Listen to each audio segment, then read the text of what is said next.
बिस्मिल्लाहिर्रहमानिर्रहीम। Welcome to conceptual nursing academy.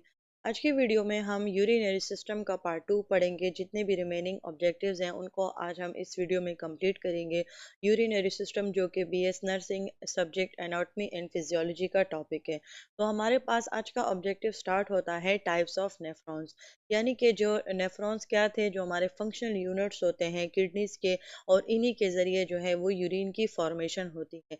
तो इसकी दो टाइप है, एक ये कॉर्टेक्स के एरिया पर होते हैं जिनको हम कॉर्टिकल नेफ्रॉन्स कहते हैं, और एक ये कॉर्टेक्स और मेड्यूला के दरमियान में रहते हैं। अगर आप डायग्रामेटिकली इसको देखें तो ये बिल्कुल जहाँ तक ये रीनल पायरामिड जहाँ से स्टार्ट होता है ना, तो ये वहीं पर होते हैं। इन दोनों का बिल्कुल फंक्शन स्ट्रक्चर सब कुछ सेम है, लेकिन इनमें सिर्फ एक फ़र्क आता है, एक छोटा सा फ़र्क है कि जो कॉर्टिकल नेफ्रॉन्स होते हैं इनका ये जो लूप ऑफ हैनल होता है वो शॉर्ट होता है, और जो हमारे पास जक्स्टा मेड्यूलरी नेफ्रॉन्स होते हैं उनका जो लूप ऑफ हैनल है वो थोड़ा सा लंबा होता है। बाकी तमाम इनके जितने भी हमने टिब्यूल्स पढ़े हैं, यानी कि इसका प्रॉक्सिमल टिब्यूल है, लूप ऑफ हैनल है, डिस्टल कन्वोलेटेड टिब्यूल है, एंड देन वो अपना यूरिन जो है वो कलेक्टिंग डक्ट्स में ट्रांसफ़र कर देते हैं। तो ये तमाम प्रोसेस बिल्कुल सेम रहता है, सिर्फ इनके लूप ऑफ हैनल में थोड़ा सा फ़र्क है।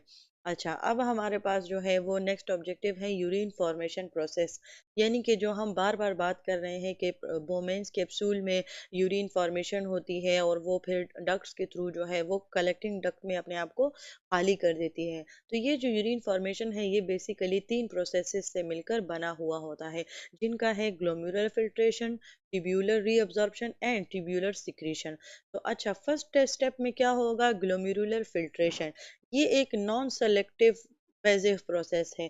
इसको हम ये नॉन सेलेक्टिव पेसिव प्रोसेस इसीलिए कहते हैं कि इनमें ब्लड प्रेशर की वजह से जो है, ये जो ब्लड का प्रेशर इतना ज़्यादा होता है कि ये जो है प्लाज्मा को ग्लोमेरुलर कैपिलरीज में जो है वो पुश कर देता है।